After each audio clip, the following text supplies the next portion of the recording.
This is WLKY Morning News. Right now at 6, election suspense, where the votes in crucial states now stand in the race for the White House.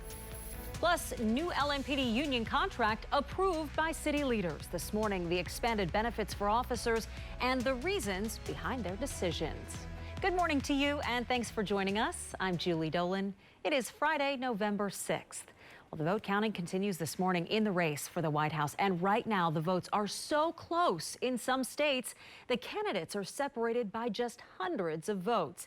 We are going to break it all down for you in just a few minutes. But first, we want to get you over to meteorologist Matt Milosevic for a look at our Friday forecast. Governor Andy Beshear is again expressing concern about the escalation of COVID-19 cases across the Commonwealth. The state is now reporting 2,318 new cases. That's the second worst day during the pandemic. 20 more Kentuckians have died. The list of counties in the red zone for high community spread has increased from 68 last week to 80 this week. Beshear's asking people in those areas to stay home as much as possible. Well, basketball was among the first sports to be affected by COVID-19, but it is almost back again in Indiana. In the Hoosier State, high school basketball will look a lot different this fall. Those on the sidelines, including coaches and spectators, will have to wear a mask. And depending on the COVID risk level in a county, fan attendance could be even smaller. One of the largest livestock shows in the world is back here in Louisville this week, and our Alex Durham is live from the Kentucky State Fairgrounds ahead of the North American International Livestock Expo. And Alex, I love the way you explained this. This is the Miss America for cows. The race once again has gone to the dogs. Wilbur, the French bulldog, is the newly elected mayor. The bulldog edged out Smokey the rooster and Stella the fat cat. No, I'm not joking. The town has reportedly elected a dog mayor in every mayoral election since the 1990s. Residents cast their votes by donating to the local historical society. Matt, this must be really catching on. I did a quick Google search for the population of rabbit hash. In 2013, it was 295, and it is now 426 people. So people are loving this so much they're flocking to rabbit hash. Population explosion, I'm telling you. This is breaking news. Shots fired. Look, they all got their guns out. Right now at 5, late breaking news. A man has been shot and killed by police during a protest early this morning along West Broadway. We are live with details. Good Monday morning to you. I'm Julie Dolan. And I'm Stefan. Welcome back, everyone. You are watching WLKY News at 11, and we are following the third night of protests here in Louisville. This, though, is the first night of the curfew that was enacted at 9 p.m. tonight. It will be in effect until 6:30 in the morning, unless you need to leave your home for work, church, or attend a medical emergency. Now, as you can see right here, there are police, there are protesters out of the streets in Louisville tonight. People not abiding by that curfew. They are protesting the shooting death of Breonna Taylor at the hands of LMPD.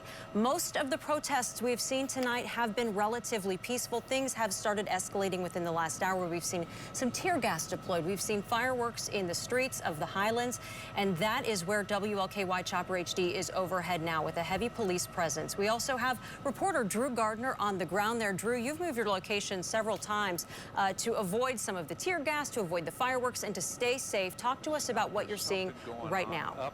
That is, again, Chopper Bill up above, Chopper HD right now over Bardstown Road. A peaceful protest happening. It was difficult to see that, but again, they were sitting in protest. We are live now downtown as the crowd continues to grow.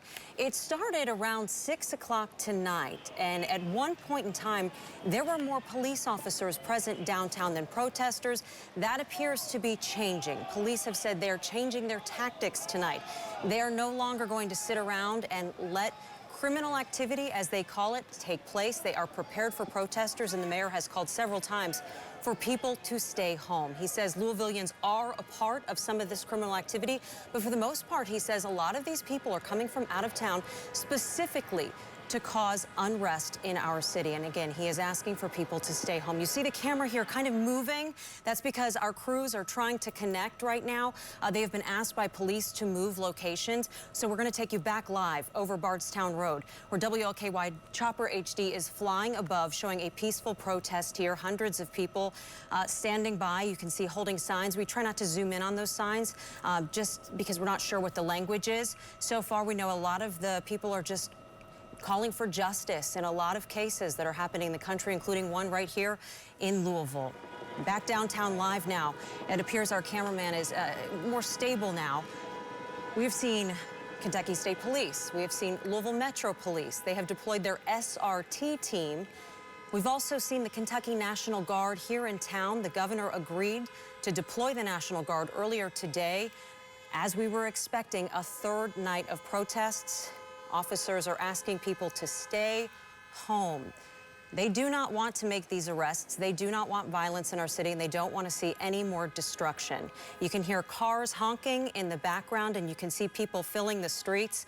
We will continue to cover these protests live throughout the evening. Stick with us. We'll bring you an update at the top of each hour and a full recap coming up for you tonight on WLKY News at 11 o'clock.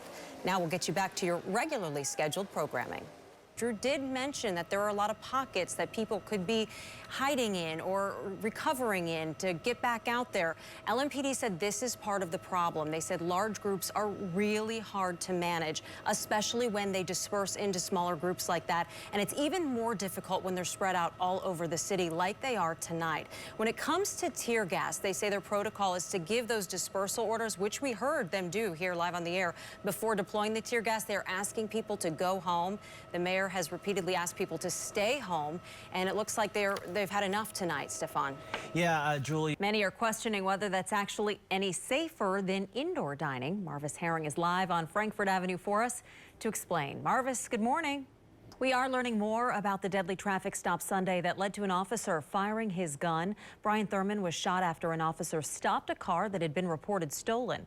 It happened Sunday night at Gilligan and 21st in the Portland neighborhood. We're told he died at the hospital. Coronavirus cases are surging. Photos on social media show some stores starting to see empty shelves again. Economists say there's no reason to be stocking up right now, as we should not be running out of supplies anytime soon. Psychologists say people are stocking up anyway as a coping mechanism to deal with anxiety over the pandemic. New this morning, a popular biscuit chain that got its start in Florida is planning to open its first Louisville location early next year. Maple Street Biscuit Company is taking over the former Yankee Noodle on Bardstown Road, according to our partners at Louisville Business First. The restaurant is owned by Cracker Barrel and features fresh biscuits from scratch, sausage and shiitake gravies, and homemade jams and jellies. The restaurant hopes to open by the end of January.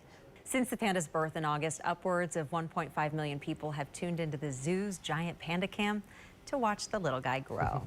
And I'm watching the panda cam right now, you guys. This is the cutest thing ever. The mom just walked into the corner and is holding the baby like in the little cradle. It is so cute. Now I want to see. Go log on right now.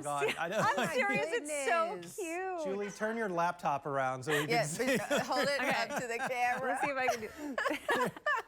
Can you see Can the almost panda? get that. Oh my goodness. It's so cute. So it like got the baby out of the cradle? Yeah, like this. Here, just forget weather. That is adorable. Follow that, Matt. You got me. Come on, panda moms. All the feels. Corn and Cobb, those are the names of these two turkeys who will be pardoned at the Rose Garden today. Well, at least one of them will be. They're from Iowa. They arrived in Washington on Monday, and they're relaxing at the Willard Hotel. The public can vote on which bird they want to see pardoned. Voting is open until 11 on the White House social media page. Regardless of who wins, Corn and Cobb will both retire to the Iowa State University campus.